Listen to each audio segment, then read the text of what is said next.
Cette vidéo est sponsorisée par OneFootball, l'appli numéro 1 sur le foot, l'actu, les résultats, tous les liens sont dans la description. Salut les amis, on se retrouve aujourd'hui pour une petite vidéo assez spéciale, pas d'after zap image aujourd'hui, je vais vous présenter un top 6 avec les stades les plus proches au monde. Il y aura 2 stades en Amérique du Sud et 4 en Europe. Vous me laisserez en commentaire si la vidéo vous a plu, si ça vous a intéressé, si vous voulez que je refasse ce genre de vidéo. On va débuter avec le premier stade, c'est un stade au Brésil, enfin ce sont 2 stades au Brésil puisqu'on va parler bien évidemment de 2 équipes qui seront cette année en Série B, donc la 2e division brésilienne. C'est le club de Ponte Preta et le club de Guarani qui sont situés dans la ville de Campinas. C'est à une centaine de kilomètres de Sao Paulo et seulement 650 mètres entre les 2 stades. C'est quand même assez incroyable, ça doit certainement faire des derbies assez chauds. Ensuite, je pense que ce sont 2 équipes qui vous parlent un petit peu plus. C'est en Argentine, le Racing Avellaneda qui a d'ailleurs été sacré champion d'Argentine il y a une semaine, et son principal concurrent c'est le club Atlético de l'Independiente. Ce sont 2 équipes situées dans la ville d'Avellaneda, c'est un petit peu dans la banlieue de Buenos Aires, et vous allez voir la proximité entre les 2 stades. Là je crois que c'est à peu près 200 mètres entre les 2 stades, ils sont tout simplement voisins les 2 stades. Ça donne des derbys assez bouillants entre ces 2 équipes, 2 équipes qui sont d'ailleurs considérées comme certainement faisant partie des 5 plus grandes équipes en Argentine. On peut citer aussi Boca Juniors, River Plate ou encore San Lorenzo. Si vous adorez les grosses ambiances, allez voir sur YouTube des vidéos, peu importe le club, que ce soit le Racing Avellaneda ou encore l'Independiente, vous allez voir dans les tribunes, c'est absolument fantastique. D'ailleurs, une petite anecdote sur le titre du Racing Avellaneda la semaine passée, puisqu'un supporter du Racing Avellaneda avait promis à son grand-père tout simplement de lui faire vivre les moments de joie, les moments de fête après ce titre. Il lui avait promis, son grand-père étant décédé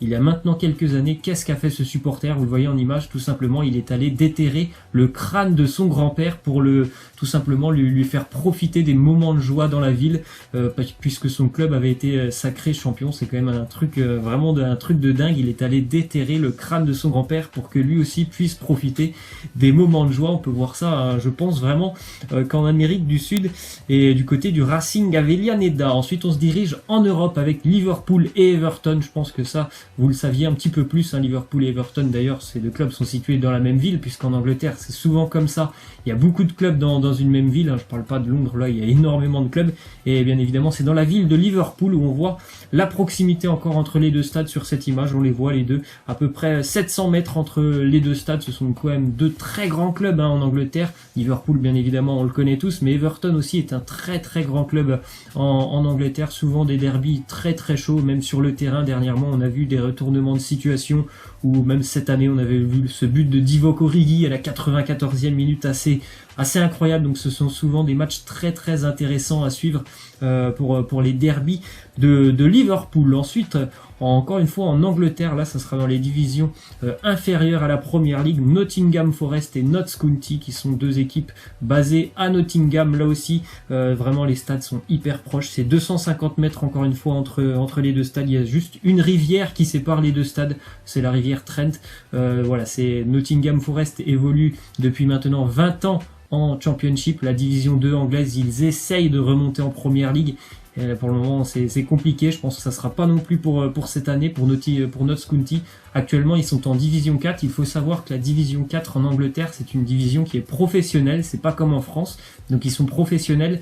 Et Notts County est professionnel depuis 1862, donc ça fait presque maintenant 130 ans que Notts County est professionnel. Cependant cette année ils sont actuellement relégables, il reste je crois 6 journées dans la 4e division anglaise, donc ça pourrait être la première fois depuis plus de 130 ans que Notts County pourrait quitter le monde professionnel anglais. Et puis petite anecdote aussi pour Nottingham Forest qui est un club assez particulier, puisque Nottingham Forest a remporté plus de Ligue des Champions que de championnat d'Angleterre. C'est assez incroyable, 2 Ligue des Champions pour Forest en 79-80 pour un titre de champion d'Angleterre en 78. C'est très très rare, hein. Bien évidemment les équipes qui ont plus de titres européens, surtout de Ligue des Champions, que de titres de champion de leur propre pays.